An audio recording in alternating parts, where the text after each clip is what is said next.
Hai, Assalamualaikum. Saya Dr. Muhammad Fadli, pakar perubatan kesihatan awam, cawangan kawalan penyakit bawaan vektor, Jabatan Kesihatan Negeri Perak.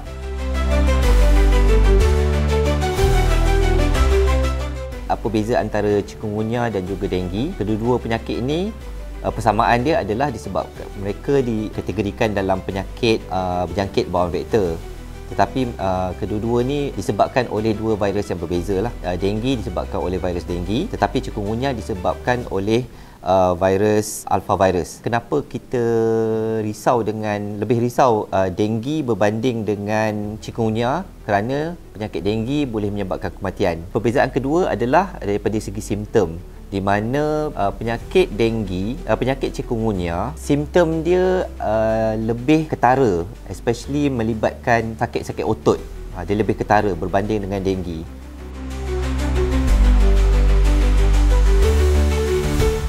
Bagi statistik kes denggi di negeri Perak, setakat Februari 2025, kes yang didaftarkan setiap hari adalah dalam lingkungan bawah 50 kes berbanding tahun-tahun sebelumnya, iaitu dalam 2 kali ganda daripada kes yang kita terima sekarang. Kerana pada tahun 2025 kita mengalami perubahan shift virus, sebab virus denggi ni dia ada beberapa serotype. So sekarang ni serotype yang dominan adalah serotype DEN2.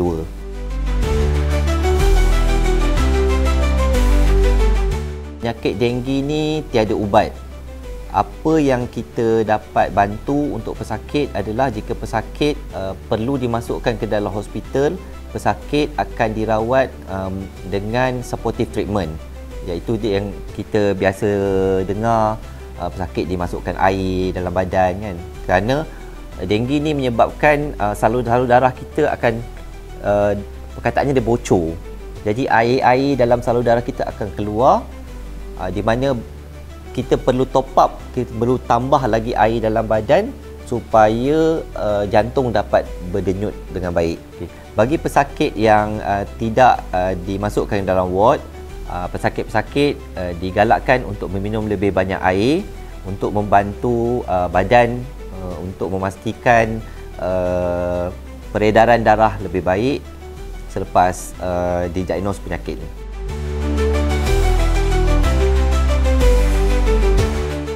Okey, bagi aktiviti pemantauan yang dilakukan oleh Jabatan Kesihatan Negeri Perak, pihak kami akan membuat penilaian risiko berdasarkan kes-kes yang didaftarkan dan juga aktiviti-aktiviti pemantauan yang dilakukan di lapangan, termasuk aktiviti pemantauan kepadatan nyamuk di lapangan, dan juga kita juga alert terhadap kes event-event yang akan meningkatkan risiko penularan denggi, terutama melibatkan waktu-waktu cuti sekolah ataupun perayaan. Jabatan Kesihatan Negeri Perak ada menyediakan rapid test kit untuk diagnosis denggi di klinik-klinik kesihatan di seluruh negeri Perak bagi membantu dalam pengesanan awal penyakit denggi.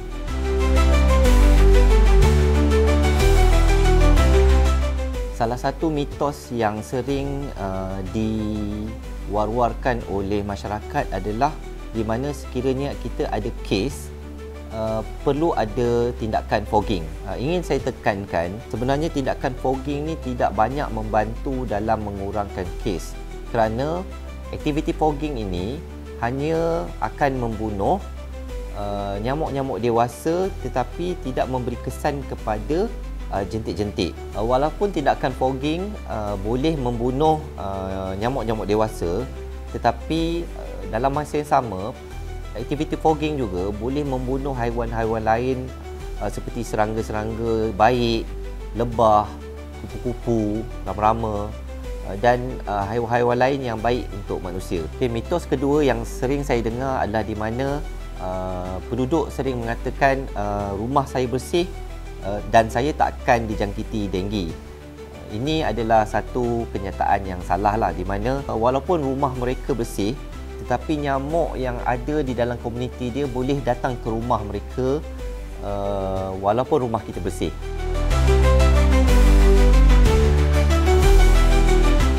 Terkini, Kementerian Kesihatan Malaysia telah mengeluarkan kebenaran bersyarat kepada satu syarikat pengeluar vaksin denggi. Vaksin ini memerlukan 2 dos dan boleh membeli perlindungan sebanyak 80% dalam tempoh 5 tahun vaksination.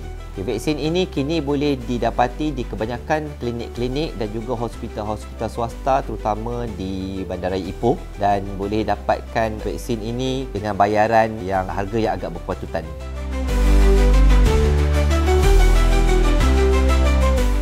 Sebelum ini kita banyak menggunakan racun yang dikenali sebagai ABIT ataupun Temafos untuk membunuh jentik-jentik. Tetapi sejak kebelakang ini kita dah ada teknologi baru yang menggunakan bakteria daripada spesies Bacillus, di mana ianya lebih eco-friendly dan juga kurang menyebabkan pencemaran lah. Ini salah satu daripada contoh BTI, dia dipanggil BTI lah, di mana ia boleh juga didapati secara meluas di dalam online.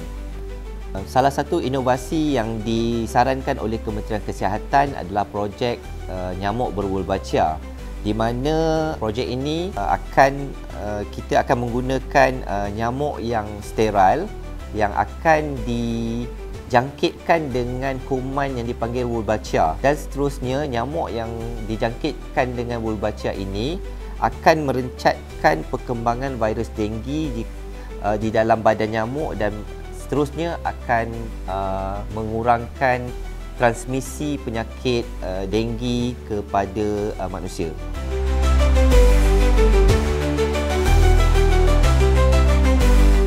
Beberapa negeri telah menjalankan projek ini seperti di Selangor, wilayah Persekutuan dan juga Pulau Pinang, dan untuk di negeri Perak, pihak kami dalam usaha untuk menjalankan projek ini, dan insya-Allah akan dimulakan pada masa yang terdekat.